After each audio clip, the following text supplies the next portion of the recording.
Welcome back to my another video.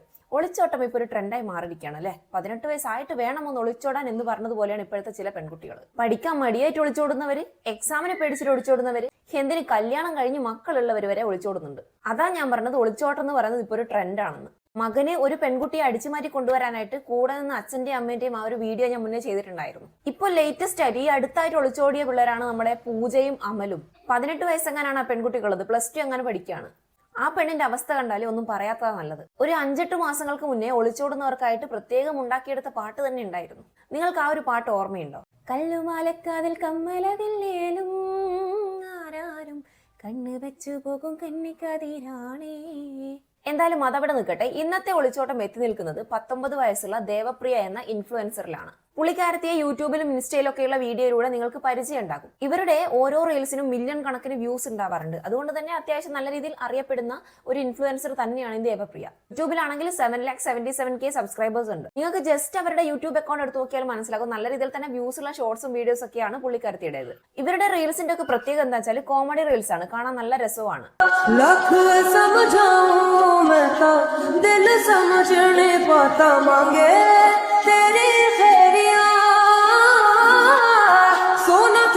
ചെക്കന്റെ അത്ര വെളുപ്പൊന്നുമില്ലല്ലേ ഇവള്. എന്തൊക്കെ കാണണം. ഞാൻ എന്റെ അമ്മേനോട് അപ്പോഴേ പറഞ്ഞത് ഈ കുട്ടി വേണ്ടാന്ന്. അപ്പോൾ അതിലും വലുത് സേവ് ദ ഡേറ്റ് കണ്ടീ ഞങ്ങള്. ദൈവമേ, അവിടെ പിടിക്കലോ ഇവിടെ പിടിക്കലോ, നാട്ടാരെന്തൊക്കെ കണ്ടാ പറയാ. ഇമ്മളായോണ്ട് കുഴപ്പമില്ല, അത് മാത്രമാണോ ബാക്കിയുള്ളവര്? ഈശ്വരാനിപ്പ ആ വീട്ടിലേക്ക് കയറിയുന്ന എന്തൊക്കെ കാണണം. ഈ വയ്യ. 5 ലക്ഷം സ്ത്രീധനം കൊടുത്തതെന്നാ കേട്ടത്. എന്താലേ, എങ്ങനെ നടന്ന ചെക്കനാ ഇത്ര പെൺകുട്ടികള് പിന്നാലെ നടന്നതാ. നല്ല കത്തിയായിക്കും. മുടിയൊന്നും ഇല്ലല്ലേ. മറ്റേ കുട്ടിമളെ സുചേടത്തിന്റെ കുട്ടി ചന്തി വരെ മുടിയേനു. ഇതിനേടെ 2 തൊപ്പ.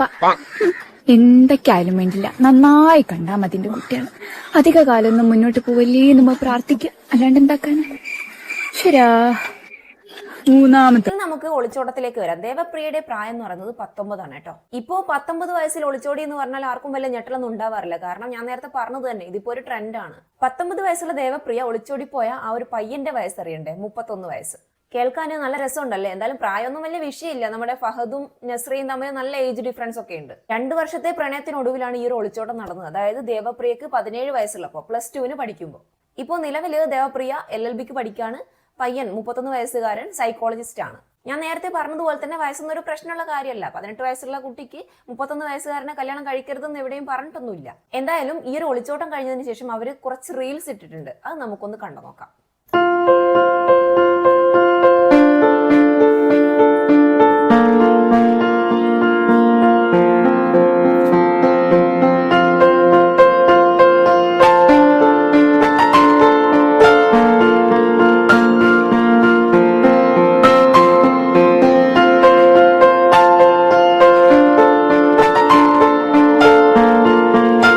എക്സ്പെക്ടേഷൻസും കാര്യങ്ങളൊന്നുമില്ല. സ്വപ്നങ്ങളെ 1000 ചിറകുള്ള സ്വപ്നങ്ങളെ, നിങ്ങൾ ചിരമിട്ട് തുള്ളിത്തുളുമ്പുന്ന തെന്നൽ തിഴമ്പുകളെ, ഉണ്ണിലെ താലിയും മാലയും ചേലയും കിളിപ്പുഴവയും കളമൊഴി വെറുതെയോ കവിളിലെ പരിഭവം പിണക്കമാണ് എന്നോടിണക്കമാണ്. റീൽസ് ഒക്കെ നല്ലത് തന്നെ, അതിൽ ഞാനൊരു കുഴപ്പം പറയുന്നില്ല. പക്ഷെങ്കിൽ ഇതിൽ നിന്നും എന്ത് മെസ്സേജാണ് ഇവർ സൊസൈറ്റിക്ക് നൽകുന്നത്? ശരിക്കും മാരേജ് ആണോ ലൈഫിലെ ലക്ഷ്യം എന്ന് പറയുന്നത്? ഇവിടെ പെൺകുട്ടിക്ക് 19 വയസ്സെന്ന് പറയുമ്പോൾ പഠിക്കേണ്ട പ്രായം, ഒട്ടും മെച്ചുവേർഡ് അല്ലാത്ത പ്രായം. ഈ പെൺകുട്ടിയോട് വീട്ടുകാർ പറഞ്ഞിട്ടുണ്ട്, നീ നന്നായി പഠിച്ച് കഴിയുമ്പോൾ ഒരു ജോലി കിട്ടുമ്പോൾ നിനക്ക് ഇഷ്ടപ്പെട്ട ആളെ കല്യാണം കഴിപ്പിച്ചു തരാമെന്ന്. പക്ഷെങ്കിൽ എന്ത് ചെയ്തില്ല ഈ പെൺകുട്ടി? അത് കേട്ടില്ല. മേ ബി പഠിച്ചു കഴിഞ്ഞ് ജോലിയൊക്കെ ആവുമ്പോഴേക്കും 31 വയസ്സുള്ളവന്റെ വയസ്സങ്ങ് കൂടിപ്പോകും എന്ന് കരുതിയിട്ടാകും. എന്തായാലും ഈ ഒരു ഒളിച്ചോട്ടവുമായി ബന്ധപ്പെട്ടിട്ട് ദേവപ്രിയയുടെ ബ്രദർ അവളുടെ ഇൻസ്റ്റാ അക്കൗണ്ടിൽ ഒരു പോസ്റ്റ് ഇട്ടിട്ടുണ്ടായിരുന്നു. ഞാൻ അത് ഇവിടെ സൈഡിൽ കൊടുക്കാം. ഇതില് അവളുടെ ബ്രദർ പറയുന്നത് എന്താ വെച്ചാല്, അവളുടെ അക്കൗണ്ട് ഹാൻഡിൽ ചെയ്യുന്നത് അവളുടെ ബ്രദറാണ്. റീൽസിനുള്ള സ്ക്രിപ്റ്റ് എഴുതുന്നതും ബാക്കി എല്ലാ കാര്യങ്ങളും ചെയ്യുന്നത് അവളുടെ ബ്രദർ തന്നെയാണ്. ഈ മാരേജുമായി ബന്ധപ്പെട്ടിട്ട് പലരും ഇതിനെക്കുറിച്ച് ചോദിക്കുന്നുണ്ട്. അതിനൊരു വ്യക്തത വരുത്താൻ വേണ്ടിയിട്ടാണ് ഈ ഒരു പോസ്റ്റ് അവൻ ഇട്ടത്. ഇതിൽ ഫസ്റ്റ് ക്വസ്റ്റ്യൻ എന്ന രീതിയിൽ അവർ കൊടുത്ത ക്വസ്റ്റ്യൻ ആണ്, വൈ ദ സഡൻ മാരേജ്? അതിനുള്ള ആൻസർ കൂടെ അവർ കൊടുത്തിട്ടുണ്ട്. ഞാൻ അതിവിടെ സൈഡിൽ കാണിക്കാം, നിങ്ങൾ ജസ്റ്റ് വായിച്ചു നോക്ക്. അതെന്താണ് കാര്യം എന്നുള്ളത് ഞാൻ പറഞ്ഞു തരാം. ഇതിനെക്കുറിച്ച് അവർക്ക് അറിയില്ലായിരുന്നു. കോളേജിൽ നിന്നും പുള്ളിയുടെ കൂടെ ഒളിച്ചോടിയതാണ്. ഈ പറയുന്ന പയ്യന് 31 വയസ്സ് പ്രായമുണ്ട്. 19 വയസ്സുകാരിയുടെ ചിന്തകളും തീരുമാനങ്ങളും എപ്പോൾ വേണമെങ്കിലും മാറാം അല്ലേ സമയത്തിനനുസരിച്ച്. ഇതാണ് ആദ്യത്തെ ആ ഒരു ക്വസ്റ്റിന്റെ ആൻസർ ആയിട്ട് അവർ കൊടുത്തത്. ഇത് തികച്ചും സത്യമായിട്ടുള്ള ഒരു കാര്യമാണ്. 19 വയസ്സുകാരിയുടെ ചിന്ത ആയിരിക്കില്ല 30 വയസ്സുള്ള ആൾക്ക്. എനിക്ക് തോന്നുന്നു 19 വയസ്സെന്ന് പറയുമ്പോൾ പക്വത വരാത്ത ആ ഒരു ടൈം, ആ ഒരു ചോരത്തിളപ്പിലെടുത്ത തീരുമാനമായിരിക്കാം ഈ ഒരു ഒളിച്ചോട്ടം. പ്രണയത്തിന് കണ്ണില്ല മൂക്കില്ല, ഇപ്പൊ വയസ്സില്ല എന്നും കൂടെ പറയേണ്ട അവസ്ഥയായി. എന്തായാലും നമുക്ക് അടുത്ത ക്വസ്റ്റ്യൻ എന്താന്ന് നോക്കാം. Did we force her to marry someone else? മറ്റൊരാളെ മാരി ചെയ്യാൻ നിർബന്ധിച്ചോ?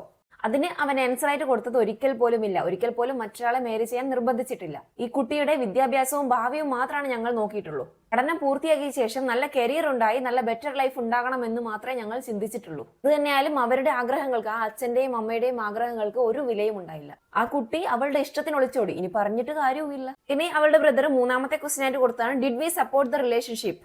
ഈ റിലേഷൻഷിപ്പ് അവർ ഒരിക്കലും സപ്പോർട്ട് ചെയ്തിരുന്നില്ല. കാരണം അവൾക്ക് 19 വയസ്സാണ്, അവന് 31 വയസ്സാണ്. അത് അവൾക്ക് മാരേജ് ചെയ്യാൻ പറ്റിയ പ്രായമല്ല. അവളുടെ ലൈഫ് തുടങ്ങിയിട്ടേ ഉള്ളൂ. 17 വയസ്സായപ്പോഴും തുടങ്ങിയ പ്രണയമാണ്. അന്ന് അവൻ 29 വയസ്സായിരുന്നു. 29 വയസ്സുള്ള ഒരാൾ 17 വയസ്സുള്ള പെൺകുട്ടിയോട് പ്രണയാഭ്യർത്ഥന നടത്തിയതിനെ പ്രണയം എന്ന് വിളിക്കാവോ എന്നാണ് ഈ പയ്യൻ ചോദിക്കുന്നത്. ഇവരുടെ ഈ ഒരു റിലേഷൻഷിപ്പിന്റെ കോൺസിക്വൻസസ് എന്താണെന്ന് പറഞ്ഞ് ഇവൻ മനസ്സിലാക്കി കൊടുത്തിട്ടുണ്ടായിരുന്നു. ആ ടൈമിൽ ആ പെൺകുട്ടി പറഞ്ഞത് ആ ഒരു റിലേഷൻ ഇപ്പോഴില്ല, അതവിടെ സ്റ്റോപ്പ് ചെയ്തു എന്നാണ് ആ പെൺകുട്ടി അവളുടെ ബ്രദറിനോട് പറഞ്ഞിട്ടുണ്ടായിരുന്നത്. പഠനം പൂർത്തിയാക്കിയ ശേഷം നല്ലൊരു ജോലി കിട്ടിയിട്ട് നിനക്ക് ഇഷ്ടമുള്ള ആളെ കല്യാണം കഴിപ്പിച്ച് തരാമെന്നും കൂടെ ഞങ്ങൾ അച്ഛനും അമ്മയും എല്ലാവരും കൂടെ പറഞ്ഞിട്ടുണ്ടായിരുന്നു. ഇത്രയും സ്വാതന്ത്ര്യം കൊടുത്തിട്ടാണ് അവര് വീട്ടുകാരെ എല്ലാവരെയും പറ്റിച്ച് ആ പയ്യന്റെ കൂടെ ഒളിച്ചോടി പോയത്. ഈ 19 വയസ്സെന്ന് പറയുന്നത് ഒരു തീരുമാനം എടുക്കാൻ പറ്റിയ പ്രായമല്ല. അപ്പോഴത്തെ ആ ഒരു വാശിക്ക്, വീട്ടുകാരോടുള്ള ആ ഒരു വാശിക്ക് അവന്റെ കൂടെ പോയേക്കാം എന്ന് കരുതി കാണും. കുട്ടിക്ക് നന്നായി പഠിച്ച് നല്ലൊരു ജോലിയൊക്കെ ആയിട്ട് ഈ ഒരു തീരുമാനം എടുത്താൽ മതിയായിരുന്നു. ഈ 18-19 വയസ്സെന്ന് പറയുന്നത് ഒരു എടുത്തുചാട്ടം കൂടുതലുള്ള ഒരു ടൈമാണ്. പിന്നീട് വരുന്ന കോൺസിക്വൻസസ് അവർ ചിന്തിക്കുകയില്ല. ഈ ഒളിച്ചോടുന്ന ടൈമിൽ അവന്റെ പയ്യന്റെ അച്ഛന്റെയും അമ്മയുടെയും ബ്രദറിന്റെ ഒക്കെ ഫോണ് സ്വിച്ച്ഡ് ഓഫ് ആയിരുന്നു. എന്ന് വെച്ചാൽ അവന്റെ ഫാമിലി മൊത്തത്തിൽ അറിഞ്ഞുകൊണ്ടുള്ള ഒരു പ്ലാൻ ആയിരുന്നു ഈ ഒളിച്ചോടം എന്ന് പറയുന്നത്. അതാണ് അവര് ആ കറക്റ്റ് ടൈമിൽ തന്നെ ഫോൺ എല്ലാവരും സ്വിച്ച്ഡ് ഓഫ് ആക്കി വെച്ചത്. ഈ ഒളിച്ചോടുന്നതിന്റെ തൊട്ട് മുന്നേ വീട്ടുകാരെ വിളിച്ചിട്ടുണ്ടായിരുന്നു ഈ പെൺകുട്ടി. എന്നിട്ട് അവരോട് പറഞ്ഞു ഞാൻ അവരോടൊപ്പം പോവുകയാണ്. അതിനുശേഷം ഫോണ് സ്വിച്ച്ഡ് ഓഫ് ആക്കുകയും ചെയ്തു. അവസാനം കല്യാണം കഴിഞ്ഞ ശേഷമാണ് ഫോൺ ഓൺ ആക്കുന്നത്. എന്തായാലും ഈ ഒരു പെൺകുട്ടിയുടെ ധൈര്യം അത് ഞാൻ സമ്മതിച്ചിരിക്കുന്നു. ഇവരുടെ കല്യാണമൊക്കെ കഴിഞ്ഞ ശേഷം ഈ പെൺകുട്ടി ഒരു പോസ്റ്റ് ഇട്ടിട്ടുണ്ടായിരുന്നു. അതിൽ പറയുന്നത് എന്താ വെച്ചാല്, 2 വർഷം മുന്നെയാണ് ഞങ്ങൾ കണ്ടുമുട്ടുന്നത്. വീട്ടുകാർക്കൊക്കെ ചെറുപ്പം മുതലേ അറിയുന്ന ആളാണ്. എന്റെ കുടുംബം തന്നെയാണ് എനിക്ക് ഇയാളെ പരിചയപ്പെടുത്തി തന്നത്. കാലക്രമേണ ഞാൻ ഡെയിലി ഇയാളോട് സംസാരിക്കുമായിരുന്നു. ഞാൻ ഞങ്ങളുടെ സിമിലർ ഇൻട്രസ്റ്റും വാല്യൂസും ഒക്കെ ഇയാളോട് ഷെയർ ചെയ്യുമായിരുന്നു. ഈ റിലേഷൻ തുടങ്ങുന്നതിന് മുന്നേ ഏജ് ഡിഫറൻസ് കൊണ്ടുണ്ടാവുന്ന പ്രശ്നങ്ങൾ ഞങ്ങൾ ചർച്ച ചെയ്തിരുന്നു. എന്തായാലും 19 വയസ്സുള്ള പെൺകുട്ടി ഇതിനെക്കുറിച്ച് നന്നായിട്ട് ചർച്ച ചെയ്തു തോന്നുന്നു.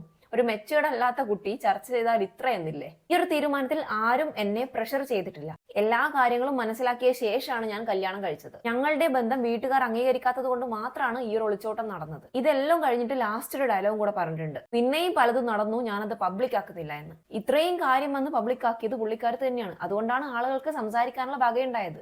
ഒരു മാതാപിതാക്കൾക്കും അംഗീകരിക്കാൻ കഴിയാത്ത കാര്യമാണ് തന്നേക്കാൾ വലിയ ഏജ് ഡിഫറൻസ് ഉള്ള ഒരാളെ കൊണ്ട് സ്വന്തം മകളെ കല്യാണം കഴിപ്പിക്കുക എന്നുള്ളത്. എല്ലാം ചെയ്തു വയ്ക്കുകയും ചെയ്തിട്ട് ഒടുക്കും മാതാപിതാക്കളെയാണ് കുറ്റം പറയുന്നത്. അവര് സമ്മതിക്കാത്തത് കൊണ്ടാണ് ഒളിച്ചോടിയതെന്ന്. ഇവിടെ അവളുടെ വീട്ടുകാരുടെ ഭാഗം നോക്കുമ്പോൾ അവരാണ് ശരി. പഠനം കഴിഞ്ഞ് ജോലിയായി സ്വന്തം കാലിൽ നിന്നിട്ട് മതി കല്യാണം എന്ന രീതിയിലാണ് അവർ ചിന്തിച്ചത്. ഈ കുട്ടിക്ക് പറ്റിയ തെറ്റെന്താന്ന് വെച്ചാൽ സെൽഫ് ഇൻഡിപെൻഡന്റ് ആവുക, എന്നിട്ട് മതിയായിരുന്നു ആ ഒരു കല്യാണം. ഒരു ജോലിയൊക്കെ ആയിട്ട് ഈ ഒരു കാര്യം വീട്ടിൽ പറഞ്ഞാൽ മേ ബി അവർ സമ്മതിക്കുമായിരുന്നു. എല്ലാവരും പറയുന്ന കാര്യമാണ് കുട്ടികൾ പഠിക്കുന്ന ടൈമിൽ പഠിക്കട്ടെ, പഠിക്കുന്ന ടൈമിൽ കല്യാണം കഴിപ്പിക്കരുത്. അങ്ങനെ പറയുന്നത് എന്തുകൊണ്ടാണെന്ന് നിങ്ങൾ ഒരിക്കലെങ്കിലും ചിന്തിച്ചിട്ടുണ്ടോ? പഠനം പൂർത്തിയാക്കിയ ശേഷം മാരേജ് എന്നുള്ള തീരുമാനം എല്ലാവരും പറയുന്നത് എന്തുകൊണ്ടാ? കല്യാണം കഴിഞ്ഞാൽ മുന്നേ പഠിത്തത്തിൽ കോൺസെൻട്രേറ്റ് ചെയ്തതുപോലെ പിന്നീട് കഴിഞ്ഞെന്ന് വരില്ല. സ്വന്തമായി ഇൻഡിപെൻഡന്റ് അല്ലെങ്കിൽ പിന്നെ ജീവിതത്തിൽ പല പ്രശ്നങ്ങളും ഉണ്ടായേക്കാം. അങ്ങനെ ഉണ്ടാവണം എന്നല്ല പറയുന്നത്, അങ്ങനെ ഇല്ലാതിരിക്കട്ടെ. എങ്കിൽ കൂടി ഈ ഒരു ഒളിച്ചോട്ടത്തെ ഒരിക്കലും സപ്പോർട്ട് ചെയ്യാൻ എനിക്ക് കഴിയില്ല. ഇതിപ്പോ ഇത്രയും ആളുകൾ ഈ ഒരു വിഷയത്തെക്കുറിച്ച് സംസാരിക്കേണ്ടി വന്നത് പഠിക്കേണ്ട സമയത്ത് പഠിക്കാതെ ഇതുപോലുള്ള പരിപാടി എടുത്തു വെച്ചതുകൊണ്ടാണ്. അല്ലെങ്കിൽ സൈക്കോളജിസ്റ്റ് ആയ ആ ഒരു പയ്യൻ പറയണമായിരുന്നു, നീ ഇപ്പൊ പഠിക്ക്, ചെറിയ പ്രായമാണ്, പഠിച്ച് ജോലിയായിട്ട് ഈ ഒരു ഇഷ്ടം പിന്നെയും ഉണ്ടെങ്കിൽ നമുക്ക് അപ്പം മാരേജ് ചെയ്യാമെന്ന് ആ ഒരു പയ്യൻ പറയണമായിരുന്നു. അതും അവിടെ നടന്നില്ല. ഒരു കാര്യം ചെയ്യുമ്പോൾ 100 അല്ല 200 തവണ ആലോചിക്കുക ഞാൻ ഈ ചെയ്യുന്നത് ശരിയാണോ എന്ന്. പിന്നീട് അതോർത്തിട്ട് ദുഃഖിക്കാൻ ഇടവരരുത്. എന്തായാലും ഞാൻ കൂടുതലൊന്നും പറയുന്നില്ല. ഇത് കേട്ട് നിങ്ങളുടെ അഭിപ്രായം തീർച്ചയായും കമന്റ് ചെയ്യുക. പുതിയ വീഡിയോയുമായി വീണ്ടും കാണാം. താങ്ക്സ്.